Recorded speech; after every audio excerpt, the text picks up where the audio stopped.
Bonjour à tous, bienvenue dans cette vidéo de présentation de l'application Pedagobe et nous allons pour cette démonstration utiliser la palette Pedagobe dédiée à Muse.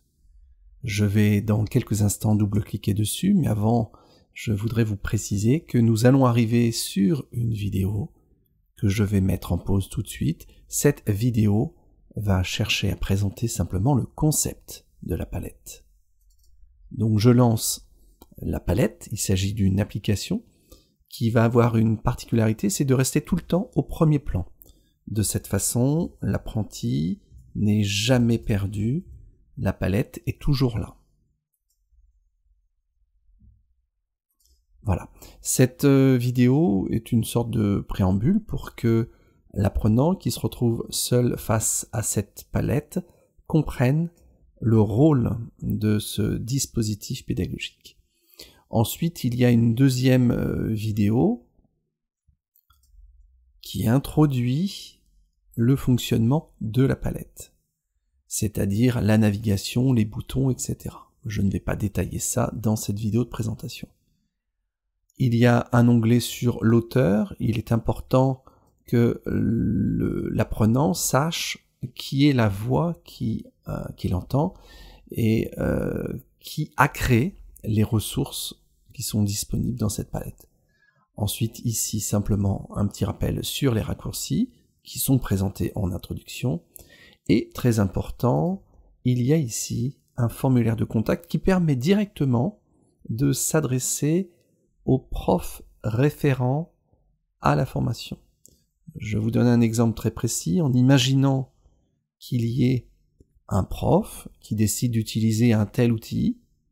Eh bien dans ce cas-là, il est tout à fait possible de configurer la palette de telle sorte que lorsque ces apprentis, ces élèves, ces étudiants posent une question ici, l'étudiant remplit son prénom, son nom, son adresse mail, son message, parce que l'étudiant va cocher cette case, eh bien en cliquant sur envoyer, le message va arriver directement dans la boîte mail de l'enseignant.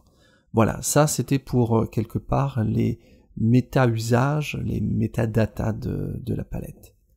J'explique en introduction le principe suivant. Le principe des cours.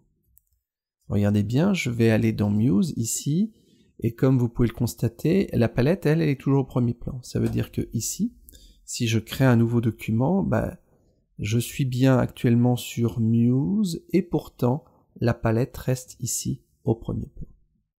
Quel est le principe d'une palette Pedagobe? Comme vous pouvez le voir, ici, il y a un ensemble de points de cours. Je déroule simplement la souris. Ensuite, un point de cours va avoir trois configurations possibles. Je vais cliquer par exemple sur les modes d'affichage. J'ai première possibilité, un simple écran avec du texte qui ne présente que la possibilité ici d'avoir un enregistrement, je vais y revenir dans quelques instants, et ici la possibilité de naviguer à travers des écrans. Voilà, ça c'est pour l'un des plus simples. Parfois, vous avez d'autres points de cours qui sont un tout petit peu plus compliqués. Je vais prendre par exemple les gabarits. Là, le gabarit, comme on peut le voir, il y a une explication sur une procédure à suivre. Il y a ici la possibilité, sur ces trois points, d'avoir, lors de l'écoute de l'enregistrement, des pauses automatiques. J'ai ici un plus grand nombre d'écrans. Et puis, encore plus important, pour un public jeune qui aime les vidéos, on a la possibilité ici de regarder une vidéo. Donc je clique, je bascule en plein écran. Nous voilà face à un nouveau site, et nous avons besoin. Voilà, la voix que vous venez d'entendre, c'est la voix qui provient de l'application Pedagobe, la palette Pedagobe. Donc je vais ressortir de là, je vais revenir ici, et je suis toujours sur ma palette. Donc là, comme on vient de le voir, une palette c'est quoi? C'est un ensemble d'écrans qui permet de donner des indications sur un point de cours, des indications à suivre, et l'apprenant, qui est tout simplement dans le logiciel, va suivre les points. Ce serait comparable tout simplement à ce qu'on retrouve dans un livre. Maintenant, les jeunes aujourd'hui aiment bien voir des vidéos. C'est la raison pour laquelle ici, il y a des vidéos comme on trouve sur Internet, et ce sont ce qu'on appelle des tutos. Et enfin, autre particularité de cette palette Pédagobe, la direction à la voix. Regardez bien, je vais vous faire une démonstration. Imaginons que nous ayons besoin de créer un site. Eh bien, lorsqu'on est dans une salle de cours, à certains moments, on peut être amené à diriger des étudiants, des stagiaires, des apprentis à la voix. Eh bien là, c'est ce que je vais faire.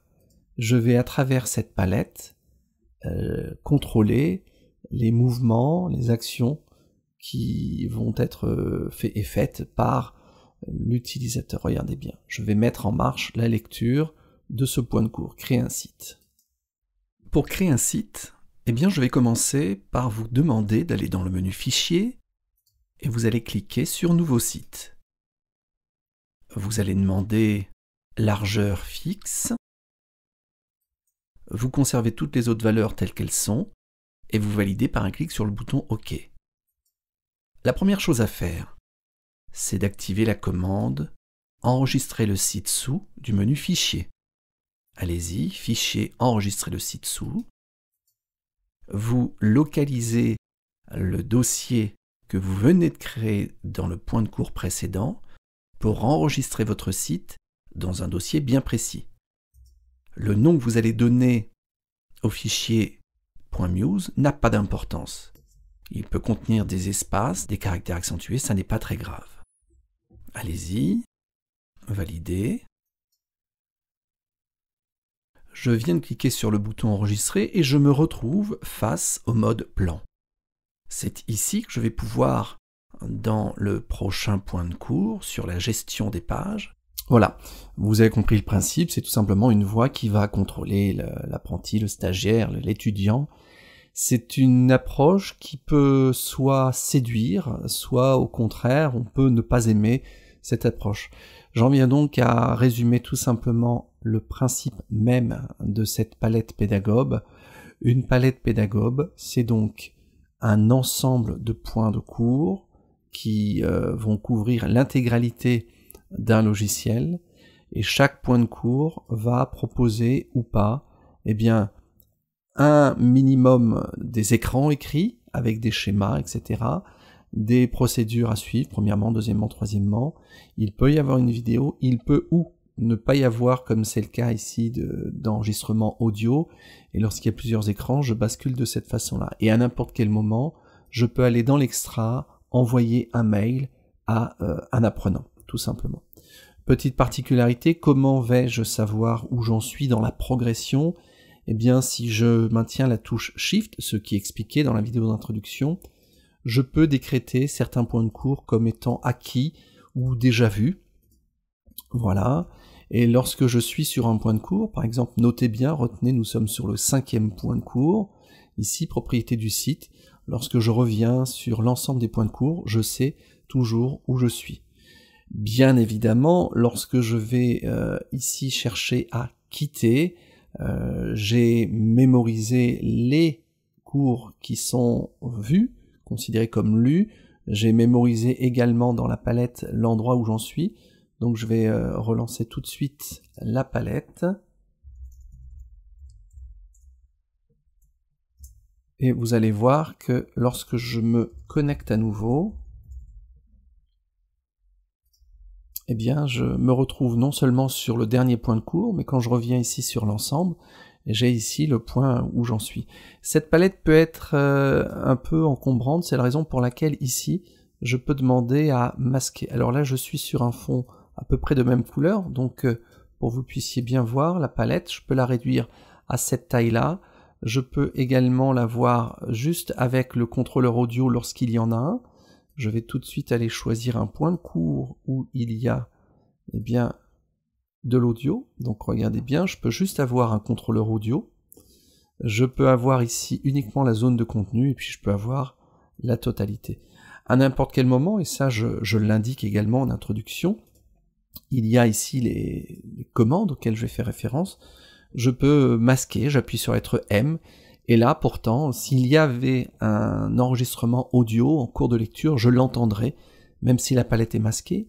J'appuie à nouveau sur la palette pour masquer, et je pourrais également demander à recentrer, je viens d'appuyer sur la lettre C, la palette lorsqu'elle a été un petit peu éloignée ou même carrément sortie sur un autre écran. Voilà.